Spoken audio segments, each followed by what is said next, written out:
This is such a big thing, right? Thank you. Come on, Jim. Good morning, Colin. Morning. Thank you very much for coming on the show. Fantastic. Thank you for being on the show today. Thank you for- I wanted to be kind of businesslike. Can I see the other girl? Hello and welcome to Qatar's first sports podcast, In the Game.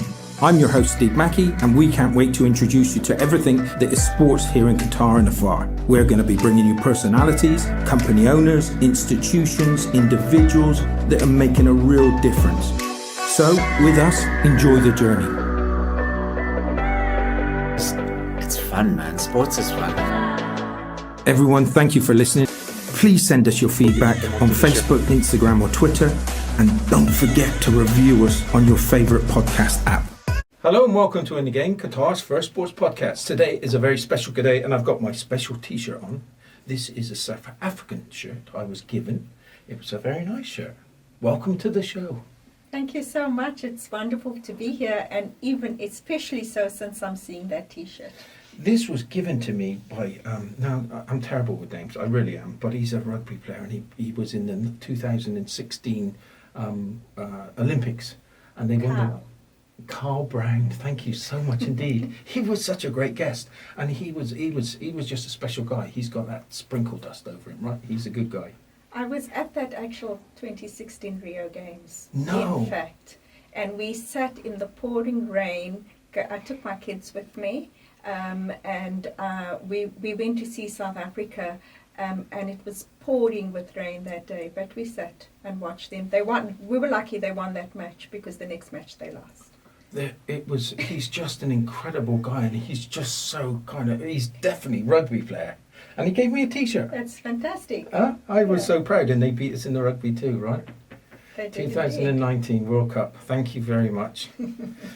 Today is a special day, everybody. Today is a very, very special day. We are privileged that you've come along to join us today, Professor Kamilla. It's just wonderful to come in and share your news with you, and it is exciting news, especially for Qatar. So can you tell us a little bit about yourself? Wow, we'll be a whole day, Steve. We've got all the time. I'll tell you just a little bit of actually my journey in terms of being coming to Qatar. For the love of the game, in the game, loving sport, grew up with sport in South Africa, but also in very challenging times during apartheid. So my context of sport will always be within that frame. And as a kid, I grew up as part of the non-racial movement that used sport as a tool to bring down apartheid. So it was quite a successful platform from that perspective, but it was also something we loved and something we grew up with. So I played sport competitively, and then decided that this is what I want to study, and I studied sport. I actually come from a sports science background, although I'm in sport management now. But my journey in sport was actually through the sports sciences, and starting with an interest in exercise physiology, and then moving in terms of my master's onto sports psychology.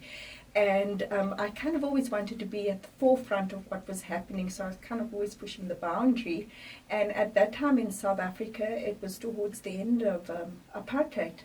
And we never ever thought that we would have an opportunity to bid for the 2004 Olympic Games. And I ended up working on the bid.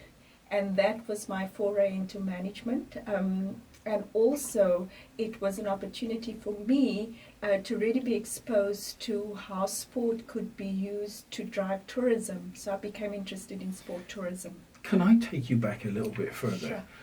When you were a young lady, Yep. what was it that was that thing that says, that's what I'm going to do for the rest of my life?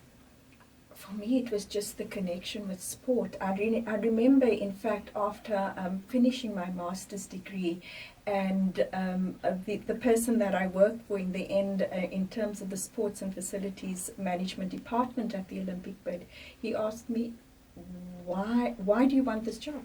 And I said, well, I've always wanted to work with elite athletes. And what better platform than an Olympic Games, you know? And so I had that exposure in that I worked with all 28 international sports federations regarding their technical requirements for a bid. So I actually got to know about all their technical requirements in terms of competition venues, training venues, for 28, at that stage, 28 international sports federations. Why, and this is one thing, why is South Africa so good at sports? Because you've, for your size, you've accomplished quite a few big things. I think as a nation growing up, despite being divided by apartheid, it's one of those few occasions where it does bring us together. And nothing illustrates it more as the 1995 Rugby World Cup. And that was kind of the Rainbow Nation and joining the Rainbow. So despite our differences, despite the haves and the have-nots, it brings us together. I think going back, because I'm at an age that I remember that World Cup. Yeah. And that was special. Nelson Mandela. It was like, and I remember the big guy, the captain. And they were Francois Pienaar. Francois Pienaar. Was at the time. I can remember it was it was great for everybody. It was great for everybody in the world, It was really. even more special. It was my birthday. No. Yes. Whoa. That It was was amazing. And Yeah. it's just funny how all these things start to connect, right? Yeah. And for me, and as I mentioned, I grew up in the heart of apartheid. I grew up with my father being a school teacher, and the political protest took place at the school, and so we were conscientized in terms of what was happening in South Africa, and we were raised in a way that that this mattered to us, that we needed to do our bit to fight apartheid and fight for freedom, and so I grew up with that spirit, and so for me, growing up, the Springbok team was a symbol of apartheid, but yet at that time, because Nelson Mandela could make amends in ways that I still struggled with, but it was still just a really special day that day. And that Yeah. film was amazing, Yeah. right? Yeah. That really was an amazing film. Yeah. Did I have a tear with that one? It's kind of, and you said about that sport is a great leveler. And I think this is why it's so special in the Middle East, because so many people out there just doesn't realise how good the Middle East is really. It's a small minority that there's a problem, but the majority of all the other places are so forward thinking, so kind of thoughtful about the individuals. They're not just the locals, but also the expats, right? And it's a great leveler here in Qatar. Absolutely, and for me, and just linking back to my journey, I came after sort of the contributions I was making to sport, and especially the 2010 FIFA World Cup in South Africa. After having those experiences, I really just wanted to make a contribution in a different part of the world, and I stopped over in Dubai and spent 2.5 years. Also at a sports program director for a master's in sports management, and I could see that that sport plays a significant role in the Middle East, and even more so in terms of where we find ourselves in Qatar today. You say that, and it's good that we're talking about Qatar, but again, we're just going to jump back a little bit with all the things that you've achieved from an academic perspective. Yeah. It's like you saying about that you were involved in the Olympics, you've been involved in all the other stuff, but you've been leading the way because of all the papers that you've been writing. When did you feel that you had a strength, and the book that you co-authored? Oh, you did find some things on me, right? It's like, but it wasn't easy to find, right? You seem to keep things hidden a little bit. I guess I do my talking with my writing, but also, as you mentioned, in terms of the projects. So I think a highlight for me was the 2010 FIFA World Cup. In that, and also as I guess I'm not viewed as a traditional academic, because, but in my view, that's the role of an academic. Your work has to have relevance, and your work has to be applied. So when I undertook the 2010 research agenda, it was to say, if we are going to be investing, and particularly for a developing country like South Africa, if we are going to be investing so much money into hosting a World Cup, we need to have objective measures to assess what we actually achieved. And so I took the mantle and I said we need to have a research agenda, and I pushed the research agenda for the 2010 FIFA World Cup. It didn't come together exactly like we wanted to, but it went a far way in terms of developing that knowledge base that the World Cup created an opportunity. So prior to that, almost all the research was in the Western world. And we pushed through the agenda, we contributed to knowledge of the hosting of sport mega events in a developing context. And that was, a lot of that work stemmed from the 2010 research agenda. You didn't have any fear whatsoever back then. It's like you just took up Olympics, World Cup. It's like there was nothing that really fazed you. You just kind of powered through. Yeah, I think I see the bigger picture, and I see the importance and significance of these events. Of course, there are challenges along the way, and of course, there's contestation about these events. But I also look at the positive, and I also look at how can we make it better? What can we do? And from an academic perspective, in terms of an objective manner, try to evaluate these experiences, and that's essentially what we try to do. And what does South Africa mean to you? I don't even think I can answer that question. I think it's a shining example of what's possible, and despite the challenges, like I said, I was. And I'm going to really share something that may take listeners aback. But a lot of it goes back to my roots and how I grew up and how I was raised. But I was arrested for the first time when I was 15 years old. And that's not a unique experience, I think, but to people who are not familiar with South Africa during apartheid, and I can tell you the second time I got arrested when I was 15, I'll never forget, there was a lawyer. It happened in the evening, and there was a lawyer saying, I was looking for a lift home from the police station because no cell phones at that stage, couldn't call anybody. I had to find a way home. My father and my eldest brother, they were in detention, and at that stage in South Africa it was detention without trial. So they were in detention for almost a year. My other brother was in exile. My mom, that night I got arrested, my mom and her sister had gotten arrested because they were having a vigil to release my father and my brother. And the second time I got arrested, two things happened. One was the policeman who said, "Oh, it's you again." He remembered me from the last time.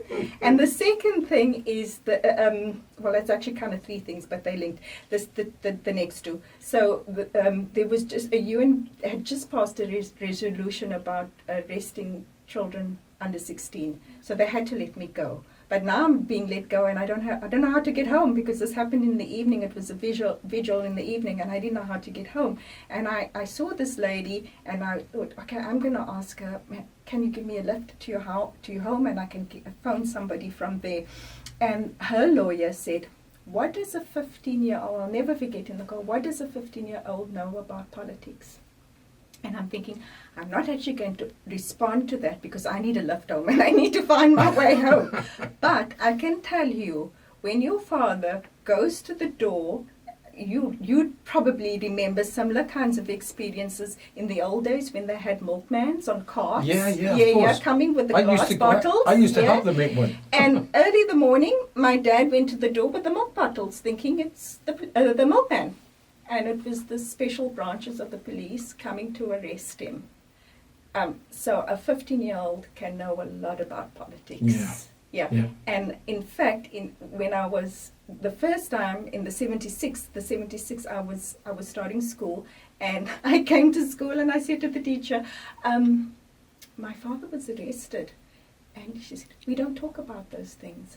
And it was that's my reality. That's what happened. But I grew up with a very strong sense of fighting injustice and wanting to make a difference. I'd love to. That's my saying. Make a difference. Make a difference. Make a difference. Doesn't matter how small. So all these experiences built you as an individual. This was what drove you on. Absolutely, and it still does. And so for me, it's about making a difference in a different part of the world. Yeah. Okay.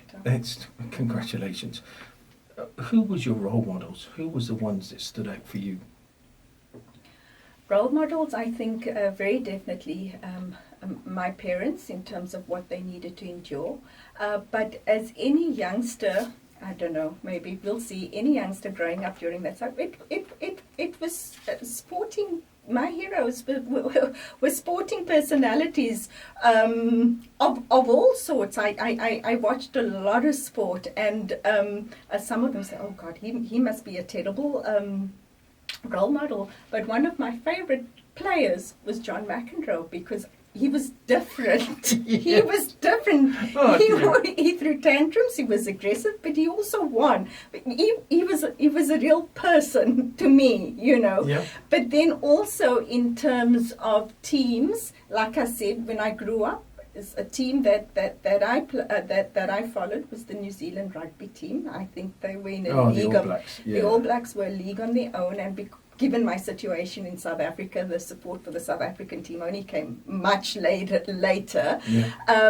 But then in terms of women's sports role models, you know, I used to love watching gymnastics, and I remember athletes like Nadia Comaneci then Olga Corbett, and then sort of later on, really only the South Africans, like in the 96 Olympics, there was Penny Haynes, you know, so it all the great athletic stars. I was just such a big fan of Formula One as well growing up. So across the board, I all the great sportsmen and women I aspired to, even though I knew I wouldn't get an opportunity as a player, but working within sport, I've been fortunate to go to lots of big events in a different capacity. Yeah. When was it that you thought to yourself, I'm going to be a professor? I think it must have been my experience in the US. So when we were bidding for the 2004 games, it was a case of either we were going to win this games, and if we win it, I'll stay in South Africa. If we don't, then I would like to pursue my doctorate in sport tourism. As I said, the Olympics exposed me to the potential of South Africa in relation to sports tourism. And so we lost to Athens, and I looked at the opportunities, and I was fortunate to be offered a scholarship in the US, and somehow or other, writing just came easy to me, you know, writing and doing research. I wish it could come easy to me. And with that experience, I thought, I think this is what I'm meant to be. So even though when I went back to South Africa, I actually worked at a sport and entertainment consultancy, one of the big ones, Octagon. But I think the academia always kind of pulled me back. And after that experience, after working at Octagon, and in sort of where I was in my life stage, actually, during that period, pregnant with my first child, I thought I wanted something a little bit more flexible. And at that time in South Africa, we were going through a process of mergers where universities were starting to merge out of the old sort of apartheid structures. And I ended up going to a university that needed to build their research capacity to compete with the more traditional universities. The pool of academia was quite strong, and I went back into academia. So now you find yourself associated professor here in Qatar with Hamad Bin Khalifa University. Yeah. What are you doing there? I got a really amazing opportunity to start the first masters in sport and entertainment management in Qatar. Yeah. And this was in 2019. I relocated August 2019, so it's a very new program. And it's as I said, the first one in Qatar and the first one of the few in the MENA region. Yeah. And we're in the College of Science and Engineering, which is also quite unique for a sports masters. And we've into our second cohort now, about 10 students each year. So we're off to a good start, and it's a joint degree with the University of South Carolina as well. Yeah, that's huge. How big do you think it's going to be here? I think it has a lot of potential. As we know, we're in a place that loves sport. We have a thriving sports industry, and we need to build the necessary capacity. So it's really good in that we, prior to the program, so we have an undergraduate program in sports science with a track in sports management at Qatar University, and there was never an opportunity for those students to study in their own country. Now we have that. So I think, so yes, we work closely with Qatar University in getting some of their students into our program, and I think we have a wonderful opportunity. World Cup is almost on us, but then we have the Asian Games coming up in 2030, and there's always these aspirations for a future Olympic Games as well. And it's not just the big events. We're talking about grassroots sports. We're talking about recreational sports. So yes, I think there's amazing potential to grow this program. You've just mentioned a few things there. What does the Masters cover? Yeah. So it's a sport and entertainment management. Sport is very much part of the entertainment industry, and it's to give equip graduates with a wide variety of multidisciplinary skills, whether it's sports finance, sports law, venue management, event management, so that they can have the necessary skills to work in a complex global sports industry, but at the same time contributing to developing the sports industry in Qatar. Yeah, and what type of, is it just for people in Qatar? Or obviously it is, but could anybody come for this? I think in terms of where we are now, we probably may attract more people outside of the region and maybe further afield. We have, very interestingly this year, we have an amazing young lady who's in our program from Ghana. I think maybe one day you need to get her on your show too. Yeah, definitely. She just wrote the most amazing sort of motivation and support letter in terms of her journey in sport and starting an academy, and she wanted to make a difference and study sport management. I'll leave that so she can tell you a little bit more about that. But I think, yes, we probably will start attracting people. And at the moment, because you never know where this podcast is going to go to. A lot of our listeners is in the States. Yeah. So it's open to anybody. If somebody wanted to have a look. Oh, absolutely. And I think what the wonderful thing is also for students in this region, given that it's a joint degree with the University of South Carolina, bar COVID, they could go and actually do courses over there as well. That's fantastic. Yeah. And with it here, so they could quite. Okay, let's talk about the QF, Qatar Foundation. Yeah. For you, as somebody relatively new to Qatar, what do you think to Qatar Foundation? I was blown away when I came in terms of the approach to education and what's actually happening in Education City. And I think there's so much more room to grow that in terms of the collaboration of the universities. But really, in terms of that significant and important role that education plays, it's no way better illustrated than at Qatar Foundation. It is breathtaking when you see the facilities, when you see what they're doing. It's you as a professor.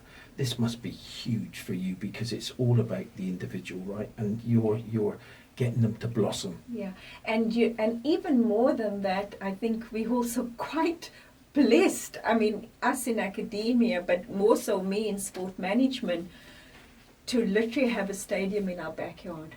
Oh. And the opportunities that can bring to students now and going forward in terms of living practical experiences that stadium can offer. How would somebody, if somebody's listening to this Yes, now, how would yes. they take the first steps? Just go to your website. Absolutely, on the website, all the information is there, and they can apply, and can reach out to me as well. What we'll do is Yeah. we'll put all the websites and everything onto the video Yeah. so that everybody can see how to get in touch with you. Yeah.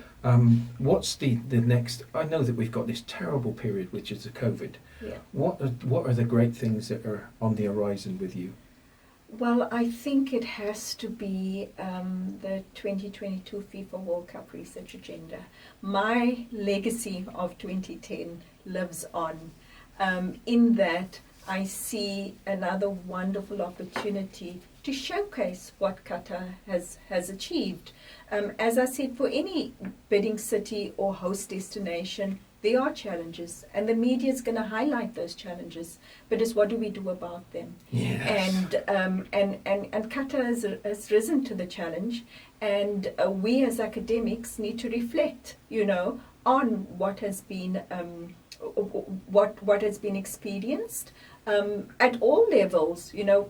Be it for the sports industry, be it just residents, be it the new generation, the young sports people coming through. So there's a lot of opportunities to capture what the legacy of the World Cup, essentially. What do you think? What would you say to the doubters out there that says that Qatar, they got whatever. How did they get that? What would you say to those doubters?